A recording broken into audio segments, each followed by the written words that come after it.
Cumprimento todos os irmãos com a paz do Senhor Jesus, amém? Amém. Irmãos, vamos ler um texto da palavra do Senhor, livro de Atos dos Apóstolos, capítulo 3, versículo 21. Diz assim a palavra do Senhor: convém que no céu ele permaneça até os tempos da restauração de tudo, dos quais Deus falou pela boca dos seus santos profetas desde o princípio. Amém? Podem sentar? Somente esse versículo.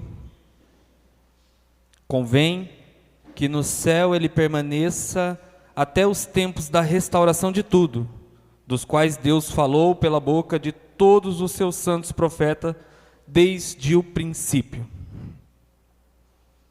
Bom, nós viemos falando a respeito da doutrina da salvação, uma doutrina importante, e é fundamental que todo cristão ele tenha ciência disso, conheça os fundamentos dessa doutrina, porque é a doutrina mais ensinada que nós temos dentro de uma igreja. Constantemente nós estamos falando da salvação, do nosso Salvador e de todos os aspectos concernentes a ela. Irmãos, na primeira oportunidade que nós tivemos para falar sobre o assunto, nós falamos da natureza da salvação. E eu disse outras vezes também, que a salvação ela inicia-se em Deus. A possibilidade da salvação, ela está diretamente ligada à natureza de Deus, ao fato de Deus ser bom, sendo Deus bom e misericordioso, Ele compartilha desse seu amor, compartilha dessa sua misericórdia, e isso para nós se resulta em aceitação, em a salvação. Ele restabelece a nossa condição mediante os termos que Ele impõe para a aceitação do homem, arrependimento e fé na pessoa do Filho ao qual Ele enviou. Falamos então sobre isso, que a salvação ela não é uma realidade possível porque nós precisávamos de um Salvador, porque estávamos caídos. Não, a salvação não foi motivada pela nossa situação. A motivação da salvação está em Deus, no fato de que Deus é amor e por nos amar, Ele assim quis reagir em relação à nossa situação, ou melhor, agir. Nós falamos que Deus fez isso, a forma como Deus resgatou a humanidade foi por meio de uma substituição. Ele nos proveu um substituto para a pena do pecado, e esse substituto ele se responsabilizou, ele tomou todos os nossos pecados, toda a nossa culpa sobre si, ele tornou possível a justificação dos homens, porque Ele assumiu a responsabilidade do pecado dos homens e confere aos homens os benefícios dessa grande obra, porque tal obra de salvação foi aceita por Deus. O Pai aceitou a obra do Filho, então o Filho pode conferir os seus benefícios da sua obra a todos aqueles que creem nele. Falei da salvação nesse sentido da doutrina ou da teoria da substituição penal, substituição da pena, por 4 palavras importantes, que era a propiciação, que é feita no templo, a redenção, que é feita no mercado, a justificação, que é feita num tribunal, e falamos também na reconciliação, que é feito dentro da família. Na semana passada, nós falamos a respeito já de outro aspecto da salvação. A salvação agora ela é apresentada como uma forma lógica de Deus operá-la no homem. Nós vimos os passos da salvação, que ela começa por meio de uma eleição. Deus elege para a salvação e predestina, com base na sua presciência. E o homem responde a essa eleição divina, a esse chamamento divino, com arrependimento e fé. Em seguida, Deus traz esse homem à vida por meio da regeneração e, em seguida, esse homem persevera no caminho de Cristo até a glorificação final da igreja. Em parte, nós já participamos dessa glorificação, porque Cristo já mudou a nossa condição. Éramos caídos, mortos e perdidos. Agora estamos de pé, estamos vivos e fomos aceitos por Deus. Então a nossa condição mudou totalmente. Nós somos glorificados por Deus. Embora nós ainda esperamos a glorificação final, que só ocorrerá na volta de Cristo, onde todas as coisas serão reestabelecidas.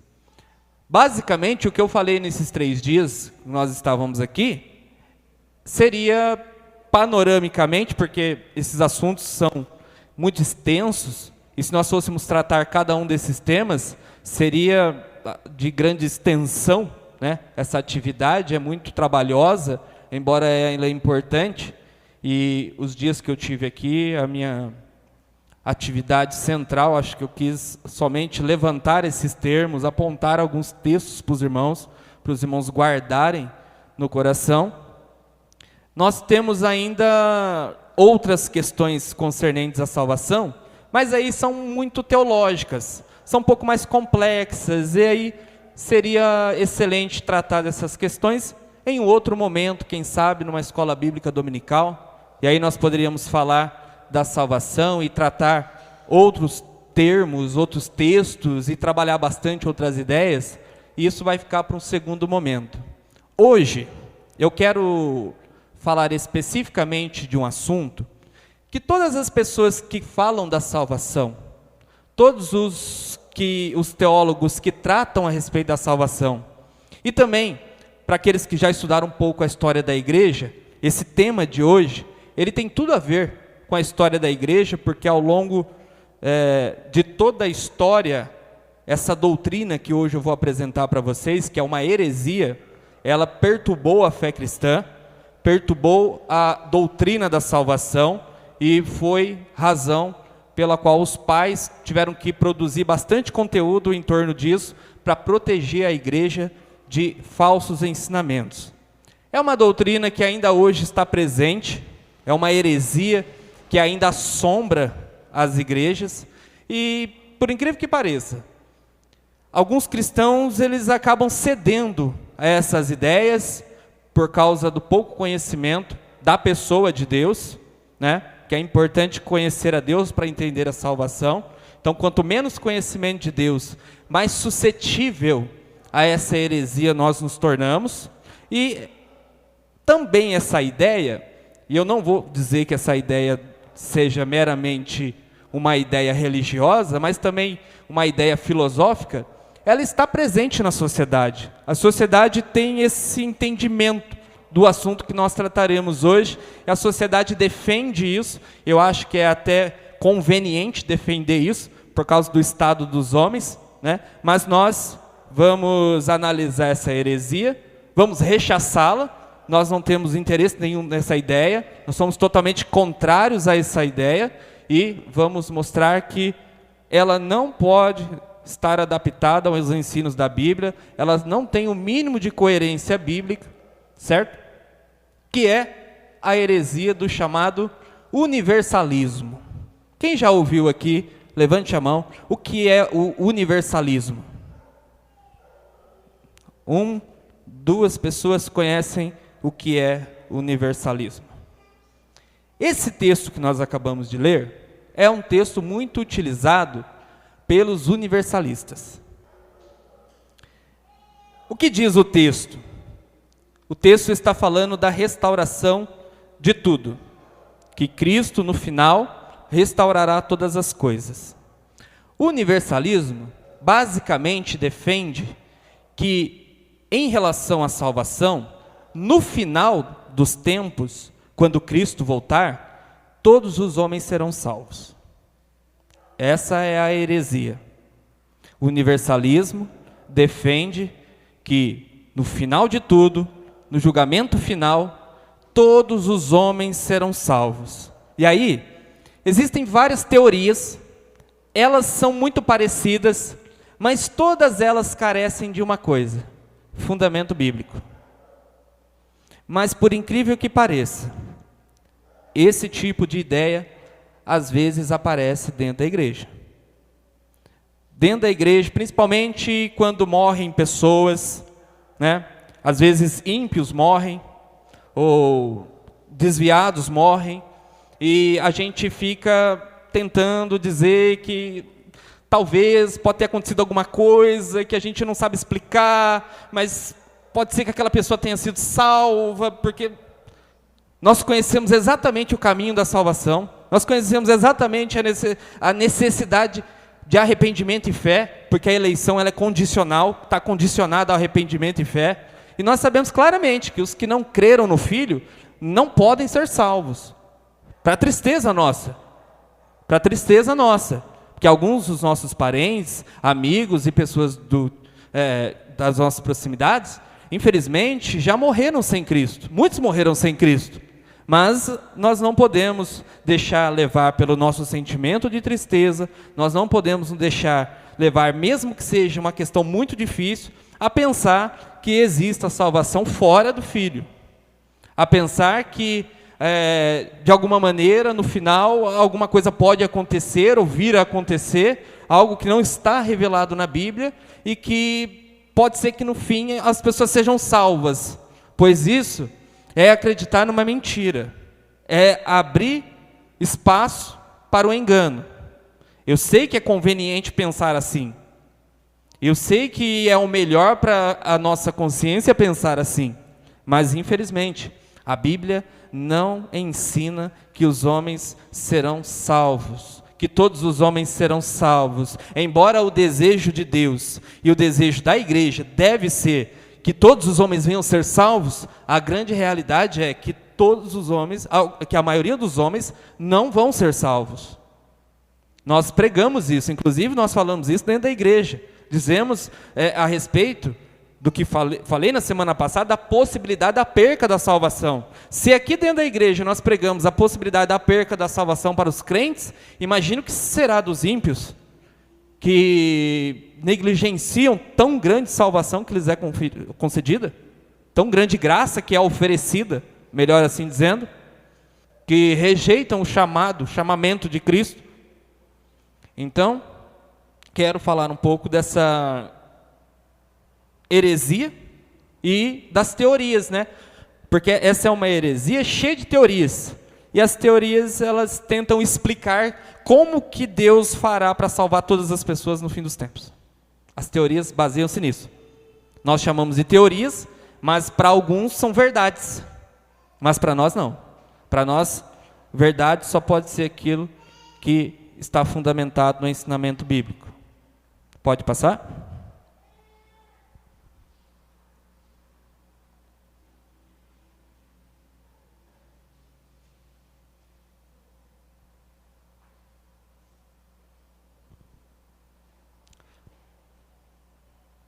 Tendo Deus entregue seu Filho para morrer por todos os homens, logo isso resulta fatalmente na salvação de todos? É uma pergunta. Haverá algum tipo de salvação final a todos os homens? Ou alguns se perderão?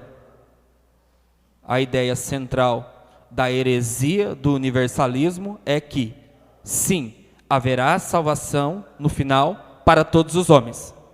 E aí nós poderíamos pensar também que, se todos os homens podem ser salvos, então todas as religiões promovem salvação, a ideia do universalismo. Ou o que, independente do que fizermos, no final, o resultado será o mesmo para todos os homens. É o que defende o universalismo. Inclusive, universalismo tal que se constrói suas teorias em alguns versículos bíblicos. O que é impossível. É impossível. É construir um castelo de areia. Facilmente cai. Então, a grande questão é que só porque Cristo morreu por todos os homens, logo todos os homens foram perdoados? A resposta, evidentemente, é não. Não, a morte de Cristo não resulta fatalmente na salvação de todos. Muito pelo contrário. Cristo morreu e impõe condições para imputar os benefícios de sua morte. Pode passar. De tempos em tempos, uma doutrina perturbadora renasce nas discussões sobre salvação. Ela é chamada de universalismo. A ideia central é que no final, todos os homens serão salvos por Deus, independente de qualquer coisa, Deus os salvará. A ideia central que eu já apresentei do universalismo.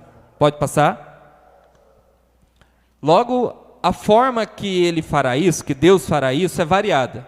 Entretanto, essa doutrina, ela desconsidera vários aspectos doutrinários, como a morte expiatória, o fato de que Cristo morreu por causa dos nossos pecados, o fato de que Deus encarnou e veio a este mundo na pessoa do Filho, por causa da necessidade da morte expiatória pelos pecados. Se você disser que todos vão ser salvos no fim, logo, qual é a razão então do Filho ter entregue a sua vida, se até mesmo os pecadores que não confessarão o seu nome podem ser salvos? Você pensar assim, você estaria negando a necessidade da encarnação com o propósito de expiar os pecados dos homens. Também, os que defendem isso, desprezam a ideia de um inferno literal. A maioria das pessoas, e eu percebi também e percebo que há um grande movimento dentro do cristianismo, e também dentro dos pentecostais, que negam a literalidade do inferno. Negam que o inferno é tanto um estado quanto um lugar. Nós não defendemos que o inferno é só um estado de separação de Deus. Muito pelo contrário, nós defendemos também que é um lugar, bem como o céu. O céu, nós defendemos que é tanto um lugar quanto um estado. E, da mesma forma, o inferno. Defendemos que não é um inferno subjetivo, não é um estado momentâneo, nós defendemos um inferno literal e eterno. O inferno é literal, real e eterno. Não é um momento nem um tempo de purificação. Muito pelo contrário. É um estado eterno, é um lugar eterno. E isso é desprezado quando nós falamos que no final todos os homens, independente de qualquer coisa, dos seus pecados vão ser salvos. Logo, o inferno é desconstruído. Não é que nós queremos o inferno, não é que nós desejamos o inferno, mas o inferno é o inferno de Deus. Assim como Deus criou o céu, Deus criou o inferno. O inferno é criação de Deus. O inferno não é criação do diabo. O inferno não é a casa do demônio. O inferno é obra das mãos de Deus, pertence a Deus. É o lugar onde Deus manifesta a sua justiça punitiva. O inferno não é um local onde o diabo está com o seu trono reinando. Isso aí é uma concepção grega de Hades. Muito pelo contrário, o inferno é um lugar onde Satanás e os homens pecadores, bem como os anjos caídos, passarão por uma ação punitiva por toda a eternidade, serão lançados lá para serem punidos por Deus. Então, o inferno não é do diabo, o inferno é inferno de Deus. Assim como o céu é de Deus, o inferno é de Deus. E negar essa realidade, dizer que os homens vão ser salvos, independente de qualquer coisa, é negar o inferno de Deus. Também negaria-se ao arrependimento e fé, que são fundamentos importantes, porque a eleição é condicional, e aqui estão as condições para que o eleito seja aceito diante de Deus: arrependimento e fé, que responda positivamente e negativamente. Negativamente, abandonando seus pecados, e positivamente, olhando para o Salvador, que é Cristo. Nega-se também aspectos da natureza divina. Quando nós cremos que todos os homens vão ser salvos, nós negamos a justiça divina, negamos o fato de que Deus é justo, porque se Ele salva homens injustos, como pode ser Deus justo? Então, não pode se pensar nisso. Se Deus salva homens pecadores, como pode ser Ele santo? Então não se pode pensar nessas coisas. Além disso, também se nega os efeitos do pecado, se nega a realidade do pecado, se nega totalmente todo o conceito de pecado, porque isso não tem valor algum se os homens vão ser salvos. E também se nega a ideia de um castigo dos ímpios. E a Bíblia fala abundantemente sobre um castigo dos ímpios, dos homens ímpios, dos crentes ímpios, e daí por diante. Então, vamos ver algumas das ideias que acho que algumas delas vocês já vai ter ouvido, né, por aí, mas é importante, porque essas ideias que eu vou passar, pode passar, são teorias que surgiram ao longo da história, e algumas delas nasceram dentro da igreja, e outras defendidas por pais da igreja. Os pais da igreja fizeram muito pela igreja, construíram muito pela igreja, mas também erraram. Erraram em várias doutrinas, inclusive essa. Bom, eu vou apresentar essas teorias para vocês, irmãos, e vocês aprendam, embora eu sei que não dá para guardar tudo, mas a ideia central que aqui nós estamos trabalhando é verificar uma heresia, não é um ensino da igreja, não é ortodoxo, é uma heresia, e que não pode ser aceito sob nenhuma hipótese, e que nós precisamos ter um cuidado de não deixar nossos sentimentos nos levar a pensar que pode haver uma possibilidade ou pode acontecer alguma coisa diferente daquilo que a Bíblia ensina sobre salvação. É lamentável, mas é real. Alguns se perderão, embora não seja isso que queremos. Queremos salvação para o máximo de pessoas possível, mas isso não depende de nós. Depende de que os homens respondam ao chamado divino. Então a primeira teoria é chamada teoria da expiação universal. A teoria da expiação universal defende que Cristo morreu por todos os homens. Logo, todos os homens estão perdoados. Essa teoria despreza o fato de que perdão só pode ser concedido aos eleitos mediante arrependimento e fé. Foi a primeira ideia que eu apresentei. O fato de Jesus ter morrido automaticamente gerou perdão a todos os homens? Não. Muito pelo contrário. A oferta da salvação, ela é condicional. É muito importante você gravar essa ideia.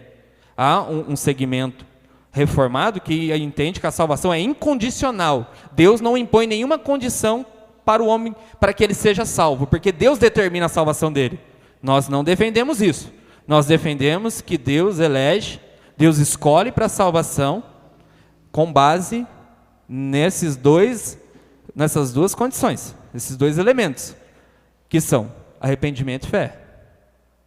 Então, o fato de Deus ter enviado seu Filho, que morreu por todos os homens, automaticamente torna todos os homens salvos?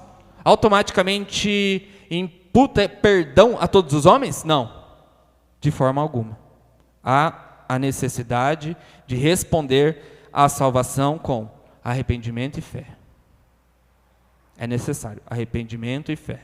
Então, essa teoria ela é defendida, essa teoria tem sido difundida por aí, por alguns pastores. A maioria dos pastores que prega esse tipo de doutrina, que são do meio pentecostais, eles são americanos. Então, você não encontra muito disso no meio pentecostal aqui no Brasil. Mas há alguns pastores aqui no Brasil que também são acusados de defender esse tipo de ensino, que evidentemente é uma heresia, é um falso ensino, é diabólico e perverte a santidade da doutrina bíblica. Pode passar. Teoria da conversão universal. Essa teoria afirma que, no futuro, as pessoas serão evangelizadas de tal forma que todos os homens se arrependerão e crerão em Jesus.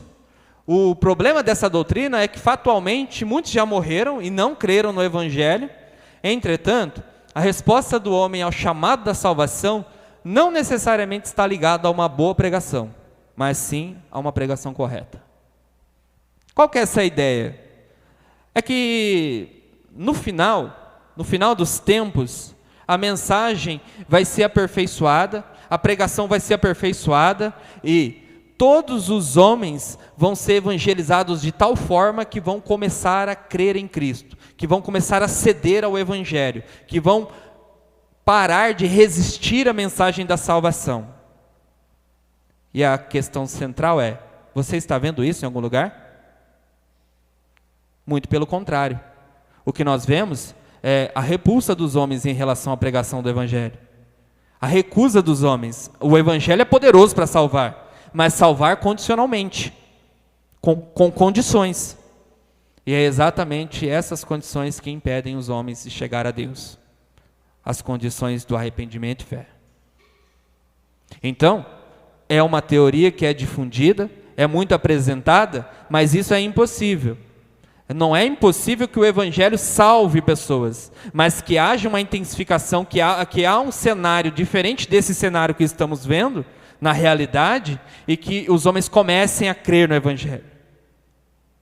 Não há o que melhorar na mensagem do Evangelho.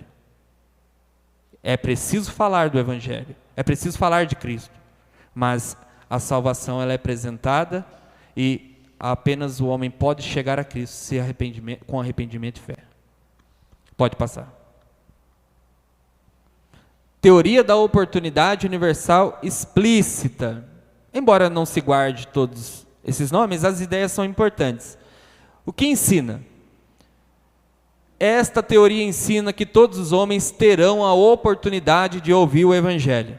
Se não nessa vida, no porvir. Haverá uma segunda chance, depois da morte. Todos os homens serão capacitados a ouvir. O próprio Jesus pregará o Evangelho e provavelmente os mortos crerão. Essa teoria também é difícil de adaptar aos ensinos da Bíblia. A ideia aqui é o seguinte, que haverá uma oportunidade de todos ouvirem explicitamente sobre a pessoa de Cristo. Até aquelas pessoas que nunca ouviram falar de Jesus, elas vão ouvir falar de Jesus na era por vir. Mesmo depois da morte, eles terão uma oportunidade de ouvir a pregação do Evangelho. E eles podem vir a crer, porque o próprio Jesus vai pregar para eles. Essa é uma heresia.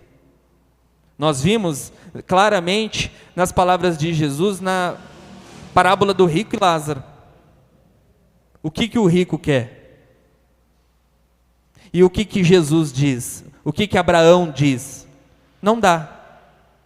É impossível. O rico quer mudar de lugar. O rico quer receber refrigério. O rico quer sair daquela situação de perdição, de tormento que ele se encontrava. Mas Abraão diz a ele, há uma barreira entre nós, de modo que não dá para passar nem de um lado para o outro. É irreversível. E ele pede para voltar para poder anunciar. Ou que até mesmo aqueles que estava salvo, Lázaro, volte para anunciar aos seus irmãos, a sua casa, para que eles também não tenham o mesmo destino. Mas claramente, o que Jesus apresenta é a impossibilidade. É impossível. Não há segunda chance. Há só uma chance. Não haverá uma possibilidade pós-morte. Não haverá um refrigério depois da morte. O que resta depois da morte a todos os homens é o juízo. O que resta ao homem que se perde, o que perde a oportunidade de salvação, é juízo. Então, há só uma chance, minha Cristina. Essa que aqui nós recebemos de Deus. E essa que aqui nós aceitamos. Há só uma chance.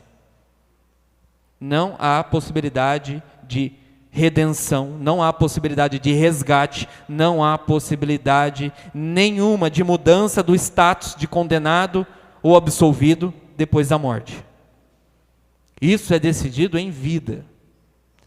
Mas aqueles que querem criar uma ideia e configurar um tipo de teoria que defenda a possibilidade de salvação para todos, isso é conveniente. Defender a ideia de que o próprio Jesus está esperando alguém que desprezou totalmente uma oportunidade em vida, que este Jesus está esperando esse indivíduo lá, após a morte, para dar para ele uma segunda oportunidade, de qual ele dificilmente recusará. Esse ensino não encontra coerência nenhuma nos ensinos bíblicos. É óbvio que alguém que está perdido no inferno, de qualquer coisa ele aceitará. Mas isso não vai ser possível.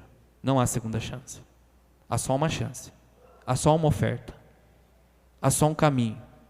E por isso nós precisamos aproveitar essa oferta, agarrá-la com as duas mãos, porque não há outra chance. Não espere Jesus do outro lado, com os braços abertos, amoroso. Muito pelo contrário, aos perdidos, esperem Jesus como um grande juiz que os condenará e os levará à penúria, a sofrimento. Pode passar. Teoria do perdão universal.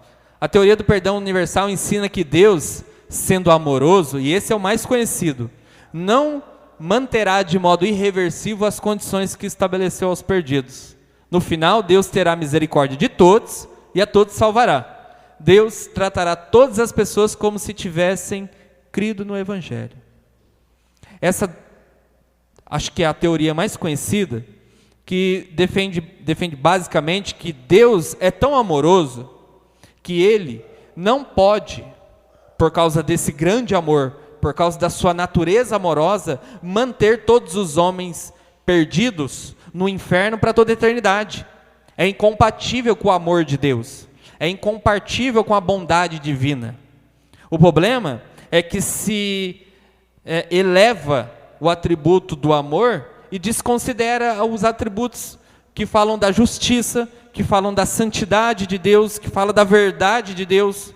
Então, todas as vezes que há uma má compreensão no atributo do amor, parece que se cria uma ideia de um Deus que aceita qualquer pessoa, na condição que estiver, da forma como está, não se exige muita coisa, porque o amor cobre toda essa multidão de pecados, o amor de Deus é o suficiente para resistir a esse estado de pecados. Isso se dá pela má compreensão do atributo do amor. Eu disse aqui, na escola dominical, e venho falando, que o amor é um comportamento moral, ensinado por Deus. O amor é um comportamento, não é meramente um sentimento. O amor é um comportamento. E isso precisa ser defendido pela igreja, porque hoje se querem construir muitos contextos, muitas heresias, muitas mentiras, muitas ideologias, e querem justificar no fato de que Deus é amoroso, Deus é amor. Mas nega-se que Deus é santo. E sendo Deus santo, a sua santidade o impede de aceitar o pecado. Aceitar o pecado dos homens, aceitar a situação dos homens. Ele ama os homens a ponto de chamá-los para si, mas ele só pode aceitá-los dentro das condições seguras que Deus estabeleceu, que de maneira nenhuma podem interferir na sua santidade. Deus é santo, irmãos. Por mais que Ele nos ame, Ele não nos aceita da maneira como queremos. Tem que ser da forma como Ele estabeleceu. Então, essa daqui é a doutrina, dentro das teorias, é a mais ensinada. Deus é amor. Você já ouviu isso? Deus é amor, então Ele ama. E se Ele ama, Ele jamais vai fazer isso com os homens. Lançá-los no inferno, lançá-los na perdição, castigá-los, queimá-los, de maneira nenhuma. Porque Deus é amor. Então, isso é uma heresia que ofende diretamente a natureza de Deus. Pode passar. Teoria da restauração universal. A ideia central é que, em algum momento, no final, Deus restaurará a humanidade ao seu estado de perfeição original. Sendo assim, haverá salvação para todos. Logo, após um período de purificação, Deus salvará a todos. Esta posição é defendida por Orígenes, pai grego, um dos pais da igreja. Inclusive, Orígenes é um dos pais que mais contribuiu para a defesa da cristologia. Ele que ofereceu vários fundamentos, inclusive o conceito de logos, né, que é próprio da filosofia grega. Ele era um pai grego, muito influenciado pelo ensino grego, e eu acho que essa influência foi negativa em relação a Orígenes, a influência do gnosticismo, que também era uma filosofia grega, e que levou Orígenes a essa compreensão. Esse texto que nós lemos aqui no início da mensagem, em que Deus restaurará todas as coisas, evidentemente está falando da criação, não do estado moral dos homens. E o que Orígenes e também o seu antecessor e orientador Clemente chegaram à conclusão é de que no final Deus vai restaurar toda a humanidade, e então vai trazer o homem de volta para si, colocar o homem no estado original que foi criado, que é o estado de pureza, e isso implica em resolver o problema dos pecados dos homens. De alguma maneira, e aí nós vamos ver em seguida, Deus ele vai pegar os homens, justificar os homens, inclusive os pecadores, e vai levá-los ao seu estado natural, aquele estado pelo qual fomos criados no Éden. Adão e Eva no estado de perfeição. Deus fará isso. Isso é heresia. Isso também não tem coerência com o ensino das Escrituras. Pode passar. Orígenes ele foi o primeiro grande proponente desse ensino. A ideia defendida é que o castigo que a Bíblia fala para os perdidos não é exterior e eterno. Ou seja, não existe um inferno no sentido de lugar, e esse inferno também não pode ser eterno, é momentâneo, na concepção de Orígenes. Mas sim existe um inferno que é interior, o inferno interior seria subjetivo e temporário. Deus usaria o inferno só para purificar os homens, e em algum momento essa purificação terminaria, que é semelhante ao conceito de purgatório, um lugar onde os homens vão para ser purificados, para que depois possam entrar no céu, né? Restando assim, esses que forem purificados por um tempo no inferno, por uma estadia no inferno, que não é um lugar, na verdade é uma condição, para ele, o inferno seria estar afastado de Deus. Então os homens ficariam um período afastado de Deus, na solidão, e depois Deus restauraria novamente toda a criação. Esse foi a ideia defendida por Orígenes, e o material é chamado de Princípios. Isso aí você encontra esse material na internet. Também existem livros para comprar, mas eu acho que não é objeto de interesse, pelo menos por agora. Essa ideia é de um pai da igreja, uma pessoa importante para a igreja, porque Orígenes foi um grande defensor da cristologia, mas, por outro lado, propagador de um ensino totalmente incoerente, que foi totalmente rechaçado pelos reformadores do século XVI, João Calvino e Martinho Lutero. Eles deixaram claro em seus ensinos que repudiavam os ensinos de Orígenes, sobre uma ideia de que no final Deus vai restaurar toda a criação, inclusive os ímpios. Isso não vai acontecer. Deus vai sim restaurar toda a criação, Deus vai sim fazer novos céus e nova terra, mas esta restauração não implica e não inclui restaurar também os ímpios. Tudo aquilo que não pode ser purificado pelo Espírito, tudo aquilo que não pode ser batizado pelo Espírito, vai ser batizado com fogo. Ele ajuntará para o seu celeiro o seu trigo e vai queimar a palha com fogo. Então, os ímpios, os pecadores, não vão receber o Espírito Santo, não vão entrar no celeiro de Deus, eles vão ser queimados no fogo. Porque tudo que não pode ser purificado pelo Espírito, pode ser pelo fogo. Todo pecado que não pode ser purificado pelo Espírito, pode ter certeza, pode ser purificado pelo fogo. Só que este fogo nunca apaga. Esse fogo queimará para sempre. Porque se o pecado constitui uma ofensa contra Deus, e essa ofensa não pode ser perdoada, esse pecado estará eternamente diante de Deus. Então, eternamente é imputado juízo sobre ele. Se o pecado é eterno, se a ofensa é eterna, se uma ofensa que não foi expiada, perdoada, ela é eterna diante de Deus, é uma afronta que Deus não pode esconder, que Deus não pode negar, que é uma realidade feita pelo homem contra ele, a punição também tem o mesmo caráter. Enquanto a ofensa estiver ali diante de Deus, a punição também se mantém. Pode passar. Essa aqui é a última.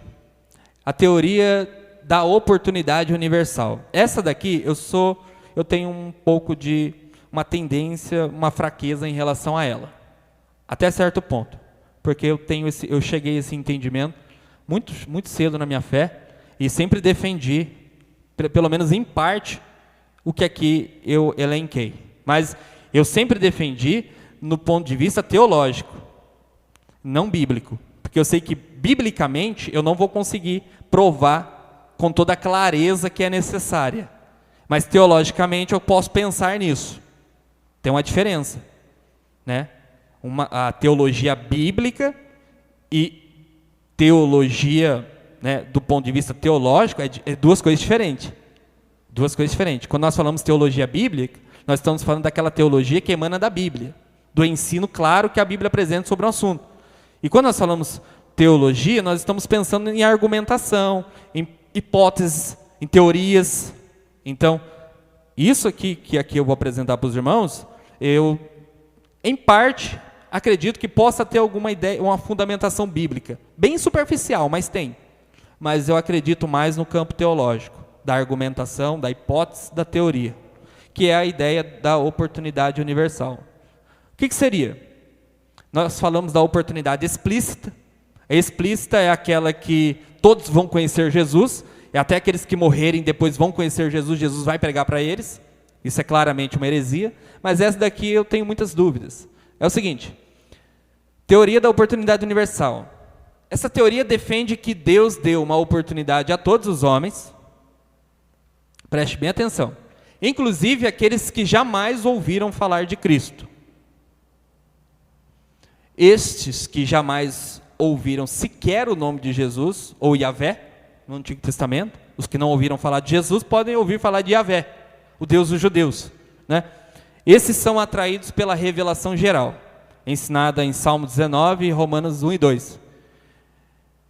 Os que podem ser salvos são como os atenienses que adoravam ao Deus desconhecido. Qual que é a ideia aqui? A ideia defendida é que Deus deu uma oportunidade a todos os homens para a salvação. É teológico, porque se nós falarmos que a oportunidade de salvação corresponde a que todos os homens conheçam a Cristo, nós então chegamos à conclusão de que os homens que nunca ouviram falar de Jesus não receberam tal oportunidade. Mas será que Deus não usou de misericórdia para com todos os homens e de alguma maneira deu um testemunho dele, um testemunho indireto? E já falei aqui na escola dominical o que é a revelação indireta. A revelação indireta é aquele testemunho que Deus dá por meio da criação, né? Os céus revelam a glória de Deus e o firmamento as obras das suas mãos, como está em Salmo 19. Os céus manifestam a glória de Deus. Veja, será que Deus não deu algum tipo de testemunho indireto, uma noção indireta de sua pessoa, do conhecimento de sua pessoa? O problema é que, quando nós falamos isso, nós temos que lidar com a idolatria, porque existe essa possibilidade, também existiria dentro da idolatria, dentro dos homens que adoram outros deuses, e não necessariamente esse Deus. Então, por isso eu tenho essa dificuldade de aceitar totalmente essa doutrina. Mas eu acredito que, de alguma forma, Deus deu uma oportunidade a todos os homens. Mas, por outro lado, eu tenho uma dificuldade em aceitar a questão da idolatria. E aqui nós temos vários exemplos ao longo da Bíblia. Nós temos Melquisedeque. Abraão foi chamado por Deus, Deus se revelou a Abraão, mas Abraão descobre que Melquisedeque era sacerdote do Deus Altíssimo, El Elyon. E o Deus Altíssimo era de fato o mesmo Deus de Abraão. Mas em que momento Deus se revelou a Melquisedeque? Nós temos Deus usando Jonas para pregar o arrependimento aos ninivitas. E os ninivitas seriam exterminados por Deus, receberiam a condenação. Provavelmente, essa condenação resultaria na perdição eterna deles. Mas Deus os perdoou e os poupou, e reconheceu o arrependimento por parte deles. E, de certa forma, Deus estaria aceitando eles, aceitando a humilhação deles. Nós temos também a questão do Deus desconhecido, que os atenienses adoravam. Tinha em Atenas um altar ao Deus desconhecido. E Paulo não está falando que o Deus, usando a ideia de Deus desconhecido, para dizer que esse Deus era o Deus dos judeus. Ele não está usando o altar como tema da pregação dele. Não, ele está dizendo que esse Deus desconhecido era o Deus de Israel, por causa de uma antiga tradição em torno daquele altar. Então, esses, entre outros testemunhos, como a rainha de Sabá, que veio ver a sabedoria de Salomão, e tal sabedoria de Salomão foi dada por Deus, de certa forma, e ela veio ver a sabedoria de Deus. E nós temos ainda outros exemplos, que nos levam a pensar que Deus pode ter dado um testemunho dele para outras pessoas, além do testemunho direto, que é aquele que nós temos em Israel, que ele se revelou a Israel, e temos em Cristo Jesus. 3 magos vieram do Oriente, da religião da Babilônia, astrólogos, médiuns, vieram adorar o rei nascido dos judeus. Rei nascido dos judeus que os próprios judeus mataram. Entendeu? Então, não é simples a questão, mas eu tenho uma certa tendência a essa teoria. Mas a ideia aqui não é necessariamente um universalismo, mas sim a ideia de uma oportunidade universal, não uma salvação universal. Uma oportunidade universal e não uma salvação universal. Embora há perigos claros aqui nessa questão. E eu também não quero entrar nisso, porque é muito escorregadio. Mas eu sou bem liberal em relação à salvação. Eu acredito nessa possibilidade de que Deus pode ter dado um testemunho dele aos mais remotos povos do mundo, e esses podem responder positivamente a essa revelação. Porque o próprio Paulo, no livro de Romanos, diz que, falando em relação aos judeus, ele diz que existem gentios que não conhecem a lei, mas que fazem a lei naturalmente, fazem as coisas que são da lei. Como pode alguém não conhecer a lei de Deus e fazê-la naturalmente? Então, há evidentemente algum tipo de revelação divina, e parece-me que pela consciência os homens a seguem. Mas eu não posso defender com todas as letras, não posso defender com seriedade aqui, que Deus, de fato, deu esse testemunho, e esse testemunho pode ser salvífico. Mas há aqui uma possibilidade, e há esses argumentos todos aqui que estão na Bíblia, de pessoas que sequer conheciam a Deus, mas vieram em sua direção. Pode passar. A Bíblia ensina que, infelizmente, muitos se perderão. E o castigo dos homens ímpios é real, e bem como o destino que lhes está preparado. Vejamos as referências a seguir. Pode passar. Ímpios, perdição e o inferno. É o tema dos textos, das referências que eu aqui coloquei. Os que fizerem o bem sairão para a ressurreição da vida, e os que praticarão o mal para a ressurreição da condenação. Claramente o texto nos diz que haverá destinos distintos para os que se perderam e para os que são salvos. Então não dá para defender que no final todos terão o mesmo destino. Evidentemente que não. Isso está em João capítulo 5, versículo 29. Em Mateus 25, 46 diz assim, referindo-se a dois grupos que ali Jesus estava citando naquela mensagem. Ele diz: estes irão para o castigo eterno, mas os justos para a vida eterna. E aí claramente o texto mostra o abismo de duas coisas totalmente distintas: vida eterna e castigo eterno. E entenda o adjetivo eterno, mostra o estado eterno dos justos. Esses vão para a vida eterna, a vida com Deus, a vida na qualidade de Deus, e a vida na perdição, castigo eterno. Aqui mostra que esse castigo é de fato eterno, e não um castigo temporal. Os filhos do reino serão lançados fora, nas trevas, onde haverá pranto e ranger de dentes. Mateus capítulo 8, versículo 12. Os filhos de Deus aqui, entenda, Jesus está sendo irônico, os que se dizem filhos de Deus, ou propriamente os judeus, serão lançados para fora, serão lançados na perdição, os judeus que não creram no Filho, mas os gentios que aceitaram a mensagem do Evangelho serão participantes da mesa de Deus. Então, claramente, nós estamos vendo que pessoas serão lançadas fora, nas trevas, na escuridão, onde haverá pranto e ranger de dentes. Obviamente, o estado final dos homens não é salvação. Não vai ser um estado de benéfices, Muito pelo contrário. Haverá um local, um estado de pranto e ranger de dentes. Pode passar. E serão lançados na fornalha de fogo, novamente, onde haverá pranto e ranger de dentes. Mateus capítulo 3, versículo 42. Então dirá aos que tiverem à sua esquerda: apartai-vos de mim, malditos, para o fogo eterno, preparado para o diabo e seus anjos. Como há a possibilidade de uma salvação para todos os homens diante de um texto claro desse? Que alguns, ele vai dizer aos que estiverem à sua esquerda: malditos. Como esses podem em algum momento ver a salvação sendo chamados de malditos, dizendo que serão lançados no fogo eterno, queimar eternamente, em um lugar que também está preparado para o diabo e seus anjos, que é o inferno, o lugar onde Deus manifesta a sua justiça. O inferno é de Deus. O inferno é o lugar onde a justiça de Deus, a justiça punitiva de Deus é levada a cabo. O inferno está aí para nos mostrar que tudo o que está acontecendo não ficará impune. Deus não salvará a todos os homens. Alguns serão condenados, porque rejeitaram a graça que é oferecida na revelação do Filho de Deus. Não temas os que matam o corpo, mas não podem matar a alma.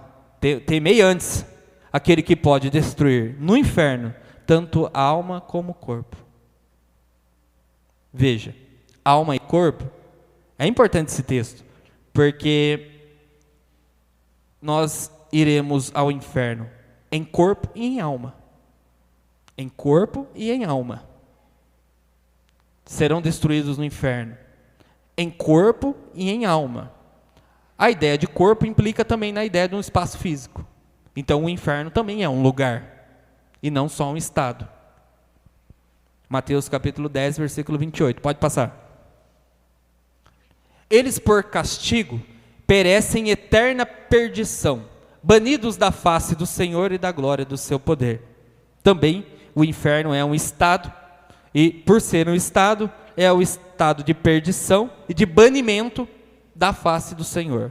Ali no inferno não há o amor de Deus, ali no inferno não há a bondade de Deus, ali no inferno não há a misericórdia de Deus. O que há lá somente é o atributo da justiça, da santidade divina. Ali as coisas são complicadas, ali não há nenhum aspecto de amor. Todos esses atributos não estão presentes ali. Ali só vai ver o Deus que é justiça, que é santidade, que pune o pecado.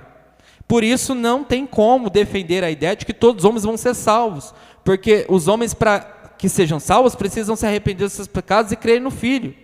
E é o que os homens não querem. Precisam, mas não querem. Assim, perdoe-me. De quanto maior castigo cuida vós, será julgado merecedor aquele que pisar no Filho de Deus. A ênfase aqui é no castigo por causa da rejeição de Cristo. Por que os homens serão castigados? Por que os homens vão para o inferno? Porque rejeitam a pessoa do Filho. Assim sabe o Senhor livrar o justo da tentação e reservar os injustos para o dia do juízo, para serem castigados. Os homens serão castigados. Estão sendo os ímpios, vão ser reservados para o dia do juízo, para serem castigados, eternamente castigados. Não há possibilidade de salvação depois da morte. Não há nenhuma possibilidade de salvação para aqueles que rejeitam a pessoa do Filho. Só pode haver salvação na pessoa do Filho. Todas as religiões levam à salvação? Todas as religiões levam a Deus? Todas as crenças levam a Deus? Não. Nós defendemos que somente Cristo leva a Deus. Somente há salvação em Cristo Jesus. E se aqueles que morreram sem Cristo Jesus, é lamentável, mas esse é o destino. E é isso que nós estamos dizendo todo tempo. Todo tempo. Pode passar. Mas os céus e a terra que existem agora, pela mesma palavra, têm sido guardados para o fogo, sendo reservados para o dia do juízo e da perdição dos homens ímpios. Todo aquele que não foi achado escrito no livro da vida, foi lançado no lago de fogo, juntamente com o diabo e seus anjos. Todo aquele que não tiver o nome escrito no livro da vida, ou seja, todo aquele que não for salvo por Deus, não confessar o Filho, com certeza vai ser lançado no lago de fogo. Veja, na sua mão ele tem pá, e limpará toda a eira. Ele recolherá o trigo no seu celeiro e queimará a palha com fogo, que nunca se apagará. Aqui a imagem do celeiro, do fazendeiro, retrata a ideia da salvação. De Deus é o fazendeiro que vai recolher o trigo, e o trigo é importante para ele, vai levar para o seu celeiro, que é o céu, e a palha, que são os homens ímpios, será queimado eternamente. Queimados eternamente, com fogo, que nunca se apagará. Então, essa heresia não pode ser defendida. E não podemos deixar nos levar pelo sentimentalismo em querer colocar pessoas no lugar onde Deus não as pôs. Temos que ser sinceros e justos, embora seja doloroso. E para finalizarmos, pode passar. Essa é a mensagem que em todo tempo eu tentei passar, embora pouco tenha falado desse versículo. Para mim a ideia central é essa, que nós não podemos negligenciar a coisa mais importante que Deus nos concedeu. A todos nós que estamos aqui, a coisa mais importante que recebemos de Deus é a nossa salvação. Nós somos aceitos, nós não éramos aceitos. Nós somos da família, nós não éramos da família. Nós recebemos tamanha oportunidade. E essa é a mensagem central da salvação. Esses que receberam a salvação, nós que recebemos a salvação, não podemos ser descuidados em relação a ela. Cuide da sua salvação. Persevere na sua salvação. Mantenha-se firme na sua salvação, para que a sua vida possa ser glorificada naquele grande dia da glorificação do Filho de Deus. Amém, irmãos? Então esse foi o ensino. Que Deus possa abençoar os irmãos. Amém? Uma salva de palmas para Jesus.